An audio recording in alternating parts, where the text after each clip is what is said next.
ये पता नहीं था कि जो बॉबी जो है वहाँ स्टेज तक पहुँच जाए। तो उसको एक टास्क देते थे, वो कार्य मेरा सफल। शिक्षा के लिए मदद तो चाहिए होगा ही।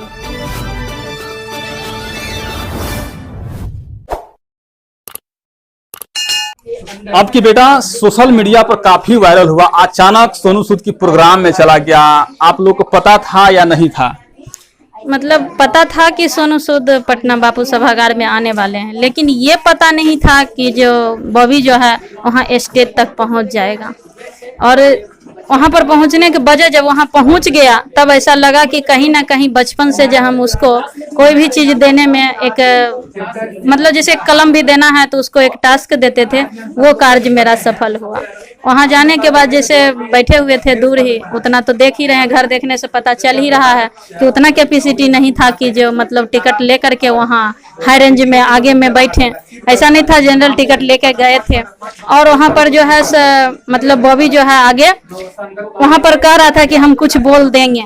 आपको बता दूं कि सोनू सूद का प्रोग्राम हो रहा था पटना के बापू सभागार में। उसमें कुछ टिकट का चार्ज लिया जा रहा था, लेकिन बॉबी के पास कुछ पैसा नहीं था, आर्थिक स्थिति सही नहीं था। अगर आर्थिक स्थिति सही होता तो आप देख रहे हैं दीवार साफ दिखाई दे रहा है, ऊपर छत भी दिखाई दे रहा है। किस चीज का है वो कहीं कहने की बात नहीं है, छिपाने की बात नहीं है, लेकिन वो अचानक पहुंचता है। और वो भी कहा जाता है कि शिक्षा वो शेरनी का दूध होता है, जो पीता है वो दहाड़ता है। शायद वो माँ बच्चे को दूध पिलाई है, इसीलिए वो दहाड़ा उस मंच पर चढ़कर इस तरह दहाड़ा है कि पूरे देश के कोने कोने में उसकी आवाज गूंजा है। इसीलिए मैं उसके माँ से बात करने के लिए उसके घर आया हूँ। क्या सोनू सूद उसको कुछ आश्वासन दिए? वो सिर्फ वहाँ लिए थे, मतलब सभी को दिखाकर यही कह रहे थे कि यही है बिहार, इस प्रकार को बोल रहे थे। और ऐसे बच्चे जो हैं बिहार में जन्म लेते हैं।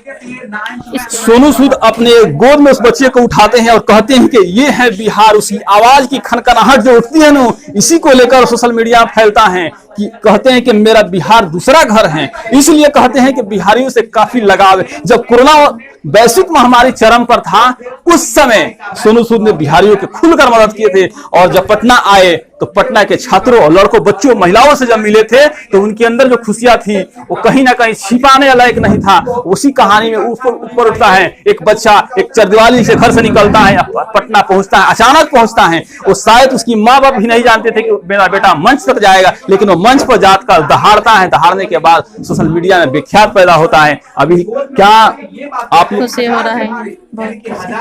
सोनू सूद बोले थे इस बात को कि हम बिहारियों की मदद करेंगे, बिहारियों को शिक्षा को लेकर मदद करेंगे, बिहार में पहला स्कूल खोलूंगा तो बच्चे पढ़ेंगे। क्या आप सोनू सूद से मदद चाहती हो? मदद चाहते हैं कि मदद करें, क्योंकि अभी बच्चा जो सपना देख लिया है कि हम वैज्ञानिक बनेंगे, और हम लोग आर्थिक स्थिति देख रहे हैं कि अभी वैज्ञानिक बनाने लायक तो है नहीं। फिलहाल अभी जैसे तैसे उसको तो घर में पढ़ा ही रहे हैं, लेकिन उच्च शिक्षा के लिए मदद तो चाहिए होगा ही। उच्च शिक्षा के लिए मदद नहीं है। वाकई कहा जा रहा है कि उच्च शिक्षा योग्य परिवार नहीं है, लेकिन बच्चा में टैलेंट ही है तो कहीं ना कहीं लोग मदद कर ही देगा। विश्वास है, क्योंकि ये बिहारी है, मदद करता है तो खुल के करता है, इसमें कहीं दो राय नहीं है। और क्या बच्चे को जब गांव से बाहर पढ़ने के लिए होगा तो क्या बच्चे को जाने देते हैं कि नहीं? तो हाँ, पढ़ने के लिए तो आगे बढ़ने के लिए जहाँ तक कोशिश करेगा वहाँ तक जाने के लिए देंगे। उनका सपना क्या है? कहता तो है कि वैज्ञानिक है। बिहार का एक बेटा आज कहता है कि हम वैज्ञानिक बनेंगे, और प्रेरणा लेता है किससे? खान सर से। जी, खान सर से। वही वीडियो देखता है, जब उसको समय मिलता है तो वही वीडियो निकाल के देखता है। और उसको पूछे कि वैज्ञानिक कैसे सपना रख लिया, तो कहता है कि खान सर वीडियो में बता रहे थे, जब सोनू कहा था ना, वो जो सोनू वायरल हुआ था, तो सोनू कहा था कि हम इंजीनियर बनना चाहते हैं, तो खान सर शायद उसको बोले थे कि तुम लक्ष्य सीमित क्यों कर लिया, क्यों इंजीनियर बनना चाहता, उससे भी ऊंचा वैज्ञानिक क्यों नहीं बनना चाहता। तो इसको लगा कि वैज्ञानिक उससे ऊंचा होता है, और उसी दिन से वो सपना धर लिया कि हम वैज्ञानिक बनेंगे। नालंदा की का सोनू वायरल हुआ कि तमाम मीडिया वाला पहुंच गए, सवाल पूछना शुरू किए, तो उनको एक ही प्रश्न उठा के हम इंजीनियर बनेंगे। लेकिन उसी सवाल को खान सर ने दूसरे भाषा में कन्वर्ट की कि आप इंजीनियर ही क्यों बनना चाहते हैं, शिक्षा लिमिट नहीं है, अनलिमिट है। तो इसी आवाज को सुनता अभिराज और कहता है कि हम इंजीनियर नहीं साइंटिस्ट बनेंगे। साइंटिस्ट बनकर हम उस भाषा को सोच करेंगे, सर्च करेंगे जो अपने देश में कुछ कमियां हैं, खामियां हैं, उसको दूर करने का प्रयास करेंगे। शायद उससे प्रेरणा लिया है, इसीलिए उसे छोटा खानसर पटना में या पूरे बिहार में माना जाता है। और क्या आश्वासन दे रहे हैं उनको बच्चे को? यही आश्वासन देंगे कि उन्होंने जो सपना ले लिया है तो सिर्फ मन में सपना सोच लेने से नहीं होता, उसके लिए उसको बहुत मेहनत करना पड़ेगा। अभी कर रहा है और आगे ऐसा ही करते रहेगा तो जरूर ही बन जाएगा। हम लोग उसके साथ हैं।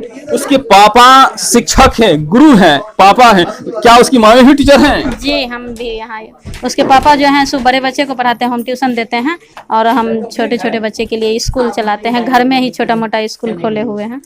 4x4 के कमरे में छोटा सा स्कूल चलता है बच्चे को पढ़ाने के लिए। उसकी मम्मी छोटे बच्चे को पढ़ाती हैं और वाकई कहते हैं माँ बाप के परवरिश जिस तरह होता है बच्चा उसी तरह आगे निकलता है। और अच्छा शिक्षा से परवरिश बना हुए तभी ये बच्चा अपनी काबिलियत को दिखा रहा है। इतनी कम उम्र में, मात्र 8 साल की उम्र में, तीसरी क्लास में पढ़ने वाला, अभी भी खुलेआम गौर कि कोई नहीं रोक सकता है कि आने वाले समय बच्चा कहां तक जाएगा। उसकी काबिलियत इतनी ऊंचाई तक जा रही है क्योंकि 10वीं को जब मैथ बना सकता है 8 साल के बच्चे तीसरी क्लास में पढ़ने वाला, तो सोच सकते हैं आप इतनी काबिलियत रहा है तब उसको पढ़ाया जा रहा है।